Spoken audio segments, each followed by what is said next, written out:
Այս օրերին ներհայկական դաշտում ամենատարածված թեմաներից մեկը առաջնագծում արձանագրված խնդիրներն են լրագրողի կողմից և դրանց գլխավոր շտաբի պետի արձագանքը։ Բացառություն չենք անի նաև մենք, ողջույն, ես Նորայր Հովսեփյանն եմ, սա կլինի այսօր քննարկվելիք հիմնական թեման, բայց մինչև հիմնական թեմային անցնելը շնորհակալություն եմ հայտնում YouTube-յան իմ ալիքի հին ու նոր բաժանորդներին, ովքեր դեռ չեն բաժանորդագրվել, սիրով հրավիրում եմ։ Իսկ այս նախագծին աջակցելու համար շնորհակալ եմ Իվան Ավանեսյանին։ Հետքի լրագրող Արմեն Ղազարյանը 25-օրյա վարժանքներից հետո իր տպավորությունները ներկայացրել է լրագրողական աշխատանքի, այս դեպքում տեքստի տեսքով, ու դրա հետքերով մի ամբողջ գլխավոր շտաբի պետ գնացել հասել է առաջնագիծ։ Առաջին հայացքից ժողովրդավարության հիանալի օրինակ է, մամուլի ուժի հիանալի դրվագ, երբ թանաքը բառից բուն իմաստով դեռ չչորացած պետական ամենափակ կառույցներից մեկի երկրորդ դեմքը արձագանքել է անձամբ, ոչ թե աշխատասենյակից, այլ մի քանի ժամ ճանապարհ է կտրել ու տեղում պարզաբանել անգամ այն, ինչը որպես մի քանի պատերազմի ականատես կարծում եմ անգամ պետք չէր պարզաբանվեր։ Բայց ինչպես ասում են, որոշողն էլ է գլխավոր շտաբի պետը, պարզաբանողն էլ, և այսպես, ինչ է գրել հետքի լրագրողը։ Ցավալի իրականությունն այն է, որ առաջնագծում գտնվող մարտական դիրքերը, որտեղ հենց այս պահին էլ հերթապահում են զինվորները, չնչին նմանություն ունեն գովազդվող ամրաշինական կառույցների հետ։ Մեր դիրքը գտնվում էր հակառակորդի անմիջական նշանառության տակ, այնտեղ չկային ոչ թաքստոցներ, ոչ շելեր, ոչ էլ անգամ տարրական աղվեսափոսեր հրետանային հարվածներից պատսպարվելու համար։ Հավանական հարձակման դեպքում այնտեղից ողջ դուրս գալը գրեթե անհնար կլիներ։ Մեջբերումը այստեղ ավարտեմ ու խոսքը փոխանցեմ բանակի ներկայացուցիչներին։ Պատասխանի առաջին մասը հենց այս կտորին է վերաբերում։ Հարգելի հայրենակիցներ, երեք հետքի մեր գործընկերները հրապարակել էին մի հոդված, որտեղ արժական հավաքի մասնակիցը նկարագրում էր բանակային դիրքում իր դիտարկման բակա խնդիրները, թերությունները եւ այլն, եւ մենք այս պահին զինված ուժերի գլխավոր շտաբի պետի գեներալ լեյտենանտ Ասրյանի հետ ուղևորվում ենք դեպի նշված բանակային դիրք։ Մեր գործընկերներից ճշտել ենք, որ այդ բանակային դիրքը տեղակայված է Սյունիքի մարզում, տեղում արձանագրված դիտարկումների իսկությունը ստուգելու արկա թերություններին համապատասխան ընթացք տալու նպատակով։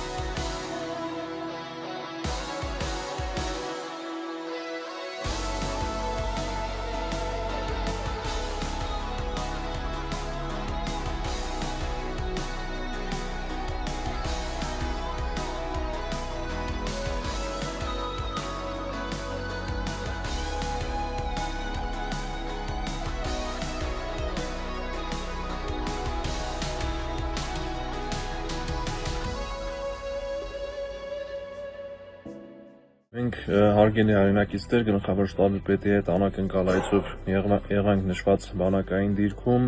բոլոր գրառման մեջ տեղ գտած բոլոր դիտարկումները տեղում ուսումնասիրվեցին, դրանց մի մասը չէին համապատասխանում իրականությանը, այդուհանդերձ նշում ենք, որ կան նաև թերություններ որոշակի բնույթի, որոնք դիրքի կահավորման, խրամատների բարելավման, ու նաև պետք է հաշվի առնել, որ այս դիրքը գտնվում է 2000 մետր եւ ավելի բարձրության վրա,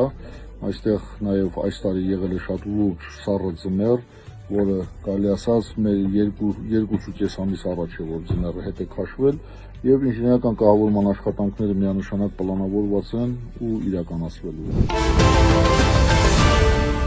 Հետքի հոդվածի երկրորդ մասը դիրքում արկա զինամթերքի պաշարների մասին է։ Եթե ասենք կարճ ապայությունն այն է, որ դիրքում եղած պահեստային զինամթերքը չի համապատասխանում դիրքապահների ունեցած զենքերին, ամբողջությամբ չի համապատասխանում։ Ավելի պարզ, դիրքապահի ինքնաձիգը X կալիբրի է, իսկ դիրքում եղած փամփուշտներինը Y։ Մեկ այլ դեպքում էլ արկերն ու փամփուշտները կան, բայց դրա համար նախատեսված զենքը չկա։ Գլխավոր շտաբի պետը մանրամասն պատմել է, որ դեպքում ինչ խնդիր կա։ Կան թերություններ, որոնք իրականությանը համապատասխանում են։ Զինամթերքի մասով, որ գրված է, ներկայացել են 7.62 մմ ինքնաձիգերով եւ այստեղ միայն 5.45 մմ է, դա իրականության չի համապատասխանում, որովհետև փամփուշտի պաշարները ես անձամբ ուսումնասիրել եմ եւ կա 5.45 մմ-անոց եւ 7.62 մմ-անոց, իսկ ինչ վերաբերում է նռնականետի RPG-7, ZN7 նռնակներին եւ նաեւ խոշոր դրամաչափի գնդացիրների փամփուշտներին, այո, ծառայության ընթացքում կարող է լինել, որ մարտական դիրքում այդ խոշոր դրամաչափի զենքերը չլինեն, բայց մենք փամփուշտի պաշարները մշտապես պահպանում ենք, որովհետեւ հերթափոխից հերթափոխ անձնակազմի նշանակման ժամանակ նաեւ լինում են, որ դիրքը ուժեղացվում է խոշոր դրամաչափի գնդացիրով, նաեւ լինում են ZN7 նռնականետը, դրա համար դրանք մշտապես ունենալ պետք է։ Ինչ վերաբերում է, որ գտնվում է Ադրբեջանի զինված ուժերի դիրքի անմիջական կառականի խոցման տակ, ցանկացած շփման գծում երկու իրար դեմ դիմաց տեղակայված դիրքերը ըստ զինատեսակների հասանելիության եւ իրենց դիրքը եւ մեր դիրքը միանշանակ գտնվում են կառակային հասանելիության պայմաններում, բայց այդպիսի վիճակ չէ, ինչպես ներկայացված է նյութի մեջ, որ մեր դիրքը գտնվում է Ադրբեջանի զինված ուժերի դիրքի անմիջական կառակային խոցման ներգործության տակ։ Բանավոր պատասխանից բացի զինված ուժերի ներկայացուցիչները տարածել են նաև գրավոր, այսպես ասենք, նախազգուշացում, մեջբերեմ նաև այդ կտորը։ Միևնույն ժամանակ տեղեկացնում ենք, որ բանակային դիրքերում առկա զենքերի քանակի, դրանց տեսակների, զինամթերքի, այդ թվում անձեռնմխելի պաշարի վերաբերյալ տեղեկությունները դասվում են գաղտնի տեղեկությունների շարքին եւ դրանց վերաբերյալ տեղեկությունների հրապարակումը կարող է առաջացնել պատասխանատվություն, հորդորում ենք զերծ մնալ նմանօրինակ տեղեկությունների հանրայնացումից առանց Պաշտպանության նախարարության հետ համապատասխան քննարկումների, գրել է Պաշտպանության նախարարի մամուլի քարտուղար Արամ Թորոսյանը։ Այստեղից սկսվում է ամենահետաքրքիրը, խնդիրները, որոնք թվարկվում են քննարկվող հոդվածում, նոր չեն, նույն տխրահարճակ կացինների թեման, որը ըստ հետքի լրագրողի շատ դիրքերում չկա, հավատացեք, նոր չէ։ Շատ դիրքերում այդ կացինը չի եղել, ասենք, Քոչարյանի թվին, երբ ես եմ ծառայել, հավանաբար չի եղել նաև Սարգսյանի թվին ու հիմա էլ չկա Փաշինյանի թվին։ Ամեն դեպքում գոնե մի կայուն բան մեր այս անկայուն տարածաշրջանում ու անկայուն պատմության մեջ կա։ Սա կացնի բացակայություններ դիրքերում, բայց կատակա մի կողմ, ես էլ կողմնակից չեմ հրապարակային, բանակային թեմաները, համենայն դեպս գաղտնիք պարունակող թեմաները քննարկելուն։ Արցախում ես տեսել եմ բանակի պաշտամունք բառից բուն իմաստով, սա պարզապես միջոցառումների ժամանակ բանակի կենացը խմելը չէր։ Տեսել եմ ինչպես է ավտոբուսում, ասենք, տատիկը փորձում կանգնել ու ստիպում, որ իր տեղը նստի այդ օրը կարճատև արձակուրդի ուվալներն ու դուրս եկած 18 տարեկան զինվորը։ Տեսել եմ իր հարևաններին առանց փողի բարև չտվող խանութի տիրոջ, որը խանութի մի ահագին ապրանքների վրա շաբաթ-կիրակի գրում էր զինվորի համար ձրի։ Ու այդ պաշտամունքը այնքան էր խորացել, որ բանակում եղած թերությունների մասին խոսելը դարձել էր անընդունելի։ Օրենքը մի կողմ, հանրությունը չէր ընդունի, որ բանակի մասին վատ բան ասեիր։ Սա որպես 20 ու ավել տարվա լրագրության փորձից եմ ասում, նույն Արցախում։ Հիմա նույն խնդիրը կարող ենք ունենալ Հայաստանի Հանրապետության զինված ուժերի դեպքում։ Ինչու եմ ասում խնդիր, քանի որ թերությունների մասին չխոսելու արդյունքները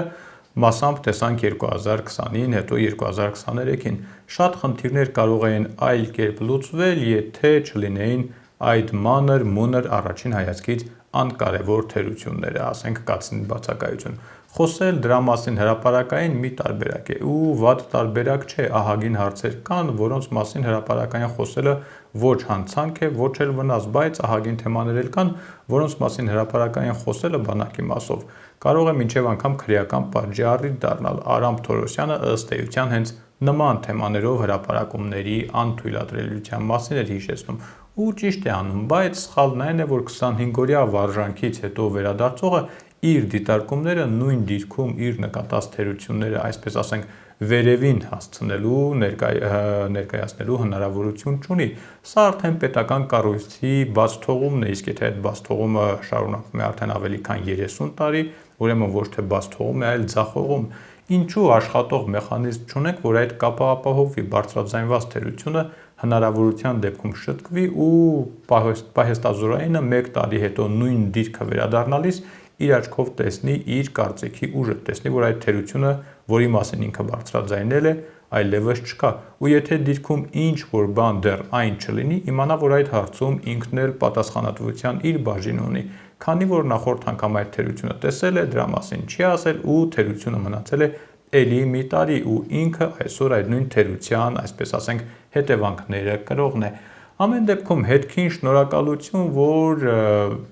այսպես ասենք նա свой страх ու ռիսկ խնդիրների մասին խոսեց։ Բանակին էլ շնորհակալություն, որ լրագրողին քարկոծելու փոխարեն ամեն դեպքում արձագանքեցին, բայց ցավոք սա միայն էպիզոդիկ լուծում էր։ Բանակ հասարակություն իրական կապը, որը կարծես նաև այսօր են փորձում ապահովել, ավելի ճիշտ այսօր էլ են փորձում ապահովել, որովհետև տարբեր տարիների տարբեր ծրագրերով կարծես փորձում էին ապահովել, ցավոք ոչ իրականում եղել է, ոչ էլ կա այսօր։ Արդյոք ապագայում կունենանք այդ կապը, կախված է այսօր ընդունվող որոշումներից, ընդ որում ոչ միայն պետական մարմինների որոշումներից, այլ հենց յուրաքանչյուր պահեստազորայինի որոշումից։ Այսքանը, ամուր եղեք ու մի քիչ էլ զգույշ, կհանդիպենք։